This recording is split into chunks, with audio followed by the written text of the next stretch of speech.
Blood is thicker than water, but it burns just as badly when it's spilled. My sister didn't just steal 3 years of my life's work to buy her way into a wealthy family.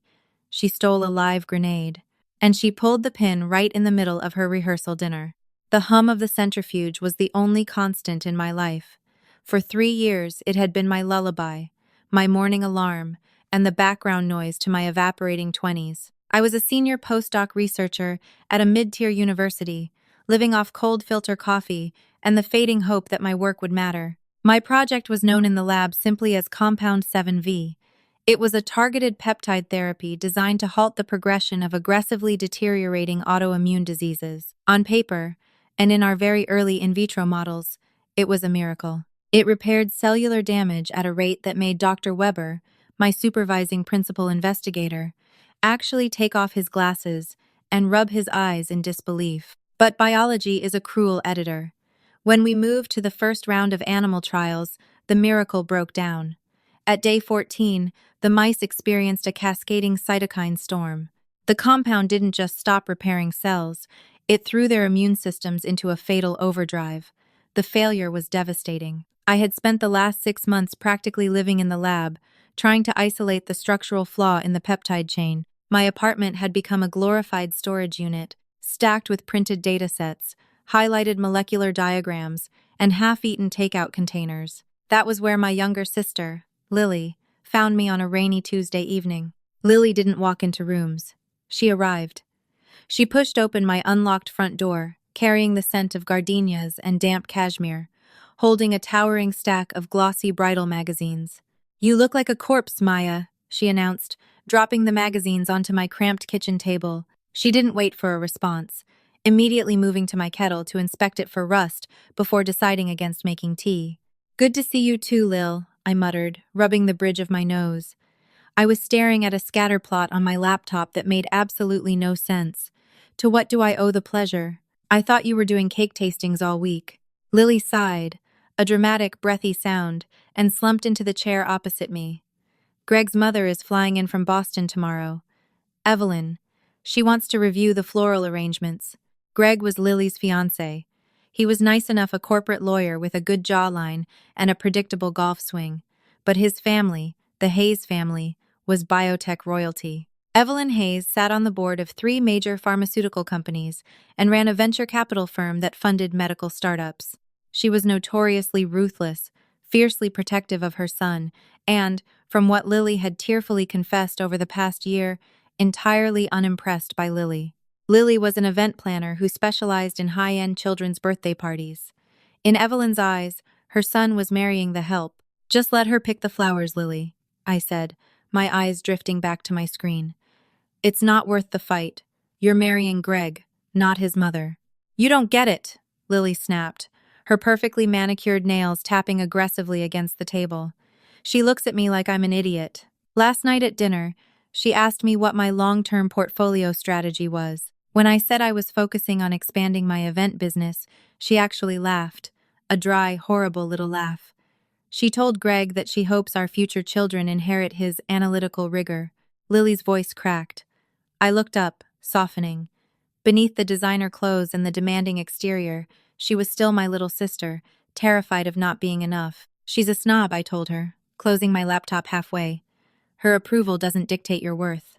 "I told her I was consulting," Lily blurted out. I paused. "Consulting? For what?" "For a medical startup," she said, her cheeks flushing a deep, guilty pink. I panicked. Maya. She was cornering me, making me feel so small. So I told her I was actually acting as a project manager for a new biotech initiative. I said I couldn't talk about it because of NDAs. For a second, she actually looked respectful. I rubbed my temples, feeling a tension headache building behind my eyes. "Lily, that's an incredibly stupid lie. Evelyn Hayes breathes biotech. She's going to ask questions. She's going to want to see proof." "I know," she cried, burying her face in her hands. She invited me to pitch the project to her and 2 of her partners next week. She said if it's viable, her firm might fund it as a wedding gift. Maya, if I tell her I lied, she'll make Greg call off the wedding. She'll tell him I'm a deceptive gold digger. Tell the truth. It's the only way out. I opened my laptop again, I didn't have the bandwidth to manage Lily's manufactured crises. My mice were dying, my funding was precarious, and I had been operating on 4 hours of sleep for a month. Lily stayed for another hour, complaining, pacing, and trying to get me to write her a fake executive summary she could show Evelyn to buy time. I firmly refused. Eventually, the exhaustion took over. I rested my head on my arms, just for a second, to rest my eyes. When I woke up, the apartment was dark, the magazines were gone, Lily was gone, and so was the silver external hard drive that had been sitting next to my coffee mug. At first, I didn't suspect her. Why would I? The data on that drive was dense, highly technical, and completely useless to anyone without a PhD in biochemistry. I assumed I had knocked it into the trash or misplaced it in my sleep-deprived haze. I spent 2 frantic days tearing my apartment apart and another day scouring the lab. Thankfully, everything was backed up on the university's secure server, so the loss was merely an annoyance rather than a disaster. I forgot about the missing drive entirely until the night of the Hayes family pre-wedding dinner. It was held at a private dining club downtown, the kind of place with heavy oak paneling, leather chairs, and waiters who moved like ghosts. I arrived late, straight from the lab, wearing the only blazer I owned that didn't smell like antiseptic. The room was filled with Greg's extended family and a few of Evelyn's close associates. Lily was holding court near the fireplace, wearing a stunning silk dress, holding a glass of champagne. She looked radiant, confident, entirely unlike the weeping mess in my kitchen 2 weeks prior. I made my way to a quiet corner, nursing a club soda, observing. Evelyn Hayes was easy to spot. She was a tall, sharply angled woman in her late 50s, with iron gray hair cut into a severe bob. She didn't converse, she interrogated. But as I watched her interact with Lily, I noticed a distinct shift. Evelyn was nodding. She was smiling. She even reached out and patted Lily's arm, a gesture of genuine approval. When it was time to sit, I found myself placed near the end of the long table, far from the bride and groom. Dinner passed in a blur of clinking silver and low, wealthy murmurs. As the dessert plates were cleared, Evelyn stood up and tapped her spoon against her crystal wine glass.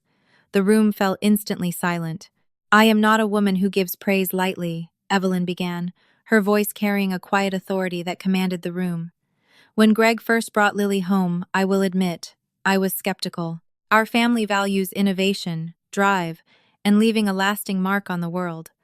I wasn't sure Lily shared those values." She paused, looking down at Lily with a proud smile. "But I have recently been proven wrong," Evelyn continued. "Lily has been secretly spearheading a project of immense medical importance. A few days ago, she brought me the preliminary data for a novel peptide therapy targeting autoimmune deterioration. She called it Compound 7V. My stomach dropped into my shoes. The blood rushed from my face, leaving my extremities icy and numb. The data she presented was nothing short of revolutionary," Evelyn said, her eyes gleaming with the thrill of a capitalist smelling a monopoly. "The in vitro cellular repair rates are unprecedented. Lily, operating as the strategic lead, secured this data from an independent lab, and she brought it to Hayes Capital first. I am thrilled to announce that yesterday, my board voted to bypass our usual 6-month vetting process. We are fast-tracking a $10 million seed investment to buy the patent rights and move Compound 7V straight into rapid human trials under our subsidiary labs." The room erupted into applause. Greg kissed Lily's cheek, beaming with pride. Lily looked across the table, her eyes locking onto mine. There was a flicker of panic in her expression, immediately swallowed by a defiant, smug smile. She raised her glass to me. I couldn't breathe. She hadn't just stolen the drive. She had stripped my name and the university's name off the files.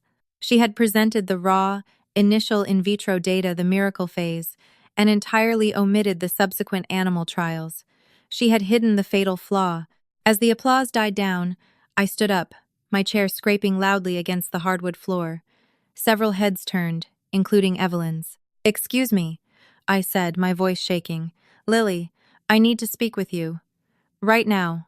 "Maya, please. Not during the toasts," Lily hissed, her smile remaining plastered on her face. "Now," I said, turning and walking toward the heavy doors leading to the restrooms.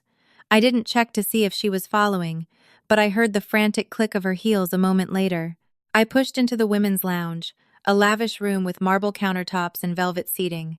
Lily marched in behind me, slamming the door shut. Are you insane? Lily snapped, dropping the sweet fiancé act instantly. You're embarrassing me in front of Evelyn. Compound 7V, Lily. I stepped toward her, my fists clenched so hard my nails dug into my palms. You stole my hard drive. You took my research and presented it as your own? Lily crossed her arms, jutting her chin out. Oh, please. It was just sitting there gathering dust. You told me yourself you were stuck. I took the early files, slapped a clean executive summary on them, and pitched them to Evelyn. It worked perfectly. She loves me, Maya. She respects me now. You don't understand what you've done, I said, trying to keep my voice from turning into a scream. The data you gave her is incomplete. It's incredibly dangerous. It's just numbers on a page, Lily scoffed, waving a dismissive hand. Evelyn's people will figure out the rest. That's what they do. I just needed to get my foot in the door. I gave them the idea. It's not just an idea. I grabbed her by the shoulders, forcing her to look at me. Lily, listen to me. I tested that compound on living subjects.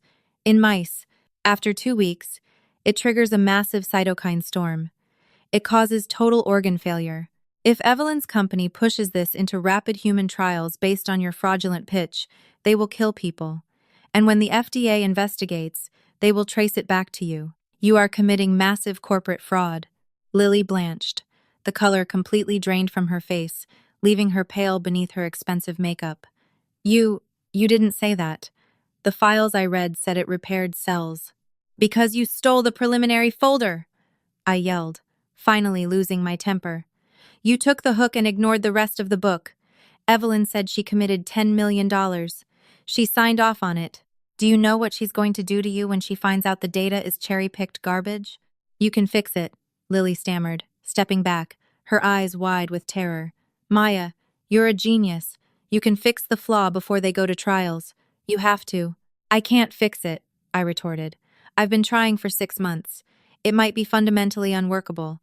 You have to go out there right now and tell Evelyn the truth. I can't do that, Lily cried, tears spilling over her lashes, ruining her mascara. The wedding is in 3 days. The guest list is 500 people. If I tell her I lied, she will destroy me. She'll take Greg away. She'll ruin my business. If you don't tell her, I said, my voice dropping to a cold, hard whisper, she will go to prison, and so will you. Lily stared at me, trembling. Then, a dark, desperate look crossed her face. She wiped her eyes carefully, taking a deep breath to steady herself. No, Lily said, her voice flattening into something unrecognizable. I'm not telling her, and neither are you, Lily.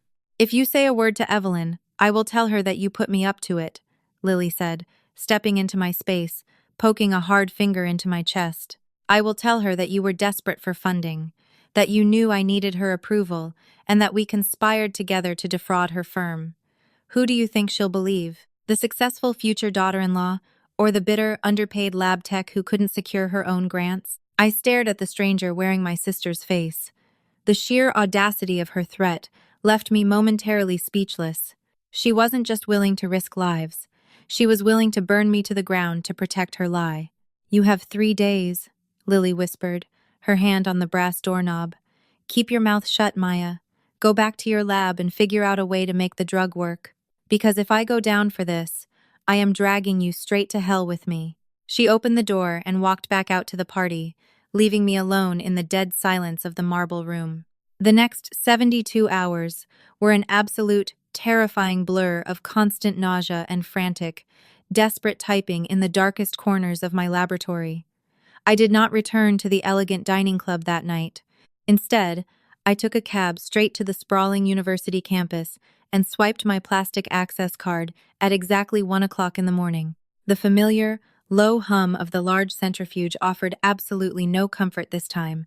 Instead, it just sounded incredibly like a ticking, inescapable countdown to a massive public disaster. Lily's terrible threat echoed endlessly in the perfectly sterile, stark white room. If this horrific situation ever came down to a bitter he-said-she-said legal battle, Evelyn Hayes would absolutely, unequivocally destroy my life. The powerful Hayes family possessed a small, ruthless army of highly paid corporate litigators. They could easily tie me up in endless court proceedings for decades, completely ruin my hard-earned professional credibility, and successfully get me permanently blacklisted from every single medical research institution in the entire world. Lily knew this perfectly well. She was banking entirely on my deep fear to keep me silent and completely compliant. But my younger sister fundamentally, drastically misunderstood exactly how actual biological science truly works. You absolutely cannot just lie to a complex peptide molecule and miraculously expect it to behave perfectly. You cannot simply charm organic biology into willfully ignoring a fundamentally lethal structural flaw. I immediately sat down at my cramped workstation and carefully pulled up the primary, encrypted university server logs. Every single isolated keystroke, every tiny data entry, and every minute structural modification in our secure laboratory was meticulously time-stamped and electronically tied directly to my personal, unique employee identification number. I promptly printed the raw, undeniable digital logs, clearly showing the exact date and precise hour I first synthesized compound 7V. Then, taking a deep breath, I purposefully accessed the highly restricted confidential animal trial database. I printed the gruesome, detailed veterinary autopsy reports of the deceased mice, explicitly highlighting the glaring, brightly red-flagged spikes in their volatile cytokine levels. Finally, I printed the official, legally binding project suspension order, formally signed and dated by my superior, Dr. Weber, exactly 3 weeks prior. I spent the entirety of Wednesday and Thursday painstakingly compiling a massive, undeniable, heavily referenced physical dossier. It was not merely a subjective story. It was an incredibly precise empirical autopsy of a completely failed, highly dangerous experimental drug. On Friday morning, I nervously attempted to call Evelyn directly. Her polished executive assistant briefly informed me, in a perfectly polite but utterly immovable, icy tone, that Mrs. Hayes was entirely unavailable, aggressively fielding back-to-back, intense board meetings right before the lavish wedding weekend officially commenced. I quickly left an urgent, desperate voicemail. I promptly sent a highly flagged, urgent email directly to her secure corporate address. Absolutely nothing happened. Evelyn was heavily insulated by extreme generational wealth and a highly rigid, impenetrable corporate hierarchy. I simply could not breach the massive, protective walls she had carefully built completely around herself. Late Friday night, my cell phone buzzed loudly on my wooden nightstand. It was a brief text message from Lily. "Rehearsal is completely done. Greg's older uncle is officially officiating the ceremony tomorrow. The dress code tomorrow afternoon is strictly black tie. Do not do anything stupid or reckless, Maya. I will see you right at the altar." She truly, genuinely thought she had decisively won this horrific game. She arrogantly believed the sheer, unstoppable momentum of a massive, 500-guest luxury wedding and a lavish, multi-million-dollar waterfront venue would be more than enough to completely bulldoze objective reality. She foolishly assumed that once she was legally, officially married into the powerful family, the ugly truth would be permanently buried simply to protect the pristine Hayes public reputation. I quietly packed the thick, heavy dossier into a large manila envelope and carefully slid it into my dark overnight bag. I was absolutely not going to fix her fatal flaw. I was going to directly hand over the live bomb. Saturday morning arrived with blinding sunlight streaming through my windows, waking me to a heavy dread. The chosen wedding venue was a sprawling private estate, situated precariously on a high rocky cliff overlooking the crashing ocean. Massive white canvas tents dotted the manicured green lawns, while dozens of busy waiters carried silver trays of vintage champagne. A professional string quartet played soft classical music near the fragrant rose garden, entirely oblivious to the impending absolute disaster. It was the kind of extravagant event that cost significantly more than a beautiful starter home in a major city. I bypassed the busy ushers and eager guests, heading straight up the grand curving staircase toward the designated bridal suite. I needed to do this before she walked down the flower-covered aisle and legally signed the official marriage license. The long carpeted hallway outside the master suite was empty, but loud voices easily carried through the heavy oak door. I instantly recognized the sharp, authoritative, and commanding tone of Evelyn as she spoke to someone inside the massive room. The corporate lawyers drafted the intellectual property transfer agreements very late last night, Evelyn was loudly saying to my sister. We will absolutely need your official signature first thing on Monday morning, Evelyn continued in a very crisp, demanding voice. The entire executive board is thrilled with the potential, and we already booked the clinical trial space in Geneva, Switzerland. I did not gently knock on the wood. Instead, I firmly grabbed the polished brass handle and forcefully pushed inward. The massive door swung open to reveal a chaotic explosion of flowing white tulle, heavy hairspray, and expensive vintage champagne. Lily stood perfectly in the center of the brightly lit room, wearing a custom silk gown that looked like pearl. A paid makeup artist was dabbing expensive powder on her nose, while Evelyn sat incredibly straight on a velvet settee. Evelyn held a glass of sparkling water in her left hand, intently reviewing a leather corporate folder on her lap. Lily saw my reflection in the ornate mirror, and the warm color instantly vanished out of her soft, flushed cheeks. She looked incredibly sickly, pale, and completely terrified as she turned around to face my sudden, very unwelcome physical presence. Maya, what exactly are you doing in here right now? She asked, her voice sounding tight, breathless, and incredibly strained. You are supposed to be quietly seated outside on the main lawn, with the other family members waiting for us. We desperately need to thoroughly talk, I said, purposefully walking fully into the exact center of the brightly lit room. We are rather busy at this exact moment, Evelyn noted dryly, not even bothering to look up from her folder. The formal ceremony officially begins in exactly 45 short minutes, the older woman added with a very heavy sigh. It will absolutely not take 45 minutes to explain this massive problem, I stated perfectly clearly without any hesitation.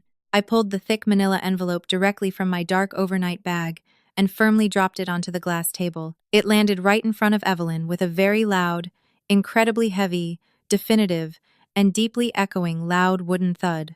Maya, please stop it right now, Lily aggressively ordered loudly, her immense panic completely obvious to everyone inside the room.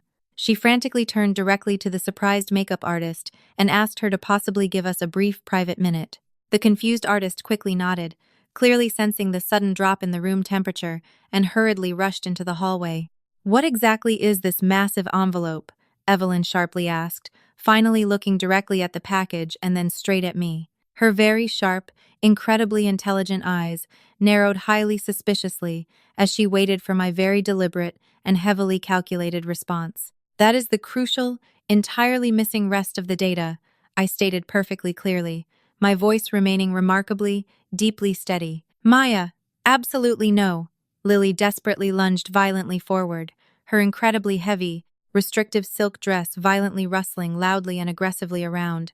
She frantically reached out for the thick envelope, but I instantly slammed my bare hand heavily down exactly on top. I physically blocked her desperate attempt to completely hide the terrible truth before Evelyn could see the massive, glaring flaws. Do absolutely not even touch it, I fiercely warned her, my angry voice rapidly dropping into a very cold threat. I then looked directly, unflinchingly at Evelyn, holding her gaze with complete certainty before delivering the final, utterly devastating blow. 3 short days ago, my younger sister proudly presented you with supposed preliminary data for the Compound 7V therapy. She flatly told you she was the lead project manager, and the drug was perfectly viable for immediate human trials.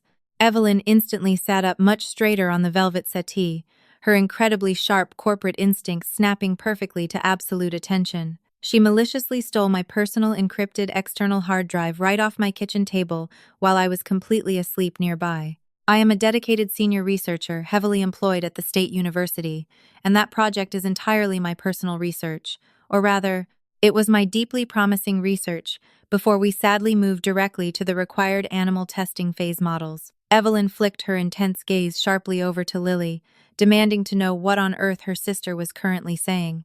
She is completely lying to you, Lily frantically shrieked, her panicking voice loudly echoing shrilly off the cold marble walls. She is actively trying to completely sabotage my perfect wedding because she is completely stuck in a miserable dead job. Please simply open the heavy folder right now, I politely but firmly interrupted, cutting off her loud and hysterical rant. Evelyn did not hesitate for a single fleeting second as she smoothly slid the heavy envelope right out from under. She broke the thick seal, pulled out the thick stack of verified papers, and quickly flipped straight to page 4. That document definitively shows the exact calendar dates of the primary data creation linked directly to my personal employee number. At day 14 of the trial, the subject test mice horribly experienced total, utterly catastrophic, and agonizing immune system collapse. The experimental peptide therapy unfortunately triggers a massive, fatal, completely irreversible storm within the body, making it fundamentally deeply unsafe. Evelyn completely stopped reading the pages, silently staring blankly at the highly graphic and deeply disturbing veterinary mouse autopsy photographs. If you ever fast-track that specific compound directly into human trials, entirely innocent and hopeful people will agonizingly die. Evelyn slowly closed the incredibly thick, damning folder without yelling or throwing absolutely anything in the massive, deeply tense room. "You maliciously committed massive corporate fraud," Evelyn stated flatly, her icy tone entirely devoid of absolutely any warm human sympathy. "My only son is a remarkably good, deeply honest man, and he will absolutely not ever marry a convicted felon. The planned ceremony is officially canceled. You have exactly 20 short minutes to quickly pack your personal things and leave." The incredibly heavy oak door clicked loudly shut, leaving her completely alone in the terrible smoking ruins of her lie. If you loved this dramatic real-life story of betrayal, science, and the ultimate wedding day revenge, please hit that like button right now. Don't forget to share this shocking video with your friends to see whose side they are on. Was Maya right to expose her sister, or did she go too far? Let us know in the comments below. Subscribe to our channel for more intense, deeply human stories every single week. Thanks for watching. See you next time.